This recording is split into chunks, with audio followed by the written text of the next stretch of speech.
let's talk about what you're already wondering, my virtual reality glasses, or my fashion statement for the day. For weeks preparing for this session, I was consumed with one thought: memorization. Because that's the system for a great talk, right? An unwritten norm to deliver a speech flawlessly from memory, no matter the anxiety, no matter how your brain functions. Memorization is the preferred way. But I'm going to be honest with you. This system doesn't work for me. It never has, and it never will. We all learn differently, we all think differently, and we all feel differently. For me, the pressure of that one specific system creates a barrier to which I actually want to do right now: connect with each and every one of you. Let me see by a show of hands how many of you get a little nervous about memorizing speeches or public speaking. Okay, good. So I'm in good company, right? Now, how many of you believe that there's only one single way to do something? Okay, me neither.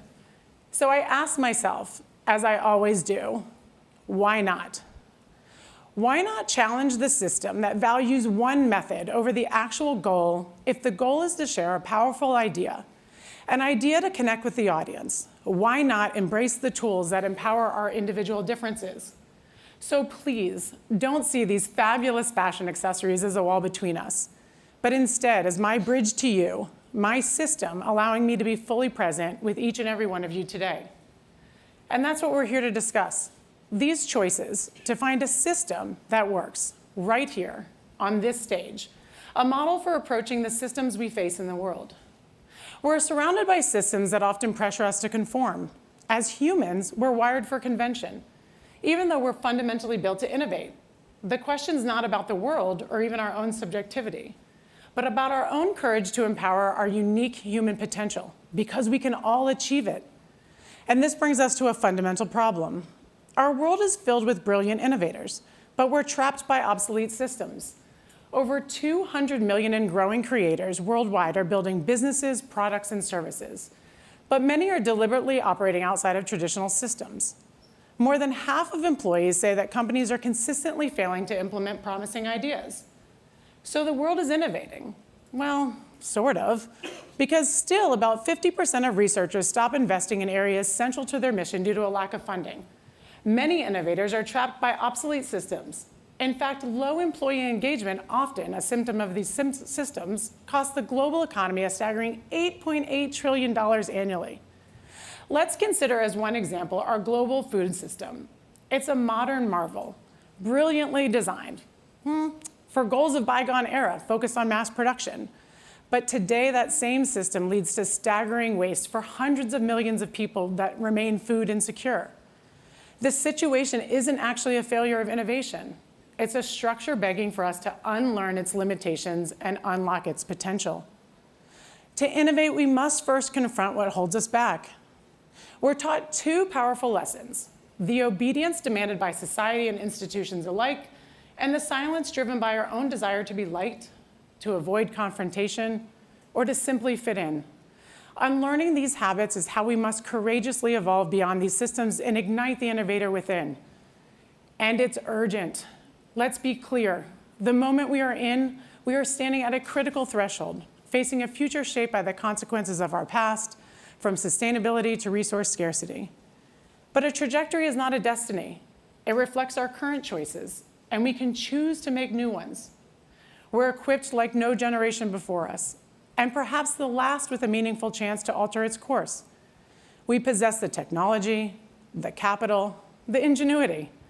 The question is no longer about capability, it's about courage. The task then is to see this moment not as a breaking point for old systems, but as a starting point for new ones. But the path forward splits here between a future held captive by our past and a profound opportunity to unlearn our unproductive habits and build a future where we all benefit. No pressure, right? Actually, there's nothing but pressure, and it's chaos. And I say embrace that chaos. But it's not that simple. For years, I didn't understand why chaos seemed to be my default setting, not as an innate superpower, but as a deeply forged response. When I was a teenager, My mother died unexpectedly after a battle with cancer, and I was thrust into immediate practical decisions. My brain, in effect, had a shift from overwhelming emotion to hyper-focused resilience, a capacity to innovate under duress.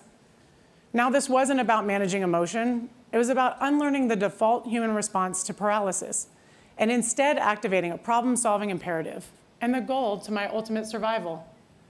This adaptive skill became my differentiator, particularly with the rapid evolution of technology, cybersecurity, and artificial intelligence. In these high-stakes fields, when conventional thinking often collapses, my mind instinctively seeks alternative solutions. And understanding this shift, it's critical for all of us. When things are good, complacency is often our default. As my life taught me, true innovation isn't just for a crisis. It's a mindset we must cultivate before the storm and innovate for a future where we design for ourselves. And it requires courage, not fear. And it must look beyond the immediate crisis to set a new destination and challenge all of our why nots as the compass that guides us there. But we cannot truly ask why not if we remain trapped by these obsolete systems or silenced by our own fear. We must unlearn our defaults, both the way of interacting with the world and our own behaviors. And it starts with finding each and every one of your own voices. I don't mean demanding to be heard. Instead, I mean daring to ask why not, when it's of course easiest to stay silent. We're often afraid of rejection or the simple, awkward void that follows a question no one wants to answer. But we do indeed have a choice. Retreat into the comfort of obedience or find the courage to withstand that discomfort. The friction that we often feel, well, that's the breakthrough waiting to happen. The question isn't whether you will feel the fear, because honestly, you will feel it. It's whether you're willing to endure it long enough to see what's on the other side. The second step, once you've found your own voice, is to champion the unheard voices around you. This means having the courage to stand up for others long before their perspectives are guaranteed, particularly if it means taking a loss. This isn't altruism, it's leadership. Innovation is not stalled by a bad idea. The obstacle is an echo chamber where only one idea can survive. Intentional disruption happens when you unlearn solitary confinement of thought.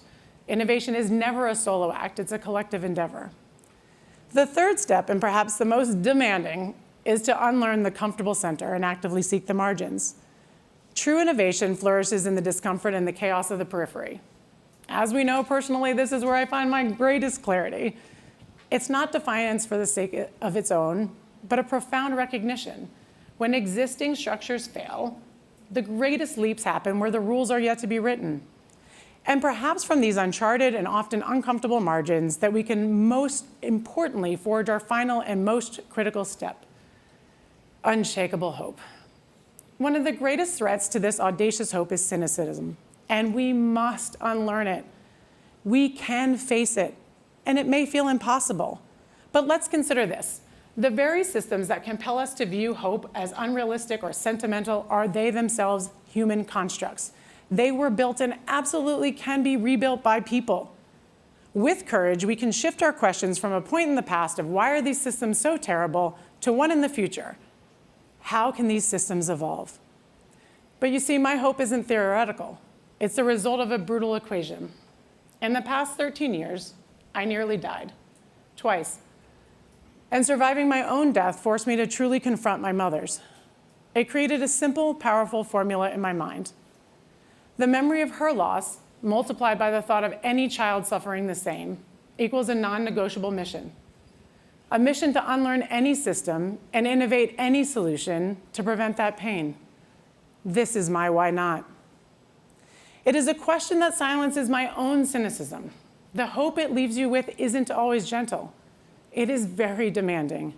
It is a daily conviction that sometimes is raw, but it will build a better world where fewer of us have to experience such pain. And that right there is the true secret to innovation. It isn't a business strategy. It isn't something we can learn that way. It is a conviction we can forge. It is the courageous act of transforming our deepest pain into our most unshakable purpose. And that is the power that we all possess. So as you step out today, remember that the power lies not just in learning, but more importantly, in what you're willing to unlearn. Unlearn the silence that holds back your voice. Unlearn the solitary thinking that stifles collaboration. Unlearn the comfort of the familiar and instead let the edges guide you towards the uncharted possibility. Unlearn cynicism and let hope ignite your path forward. And most importantly, ask yourself, what are you willing to unlearn? Thank you very much.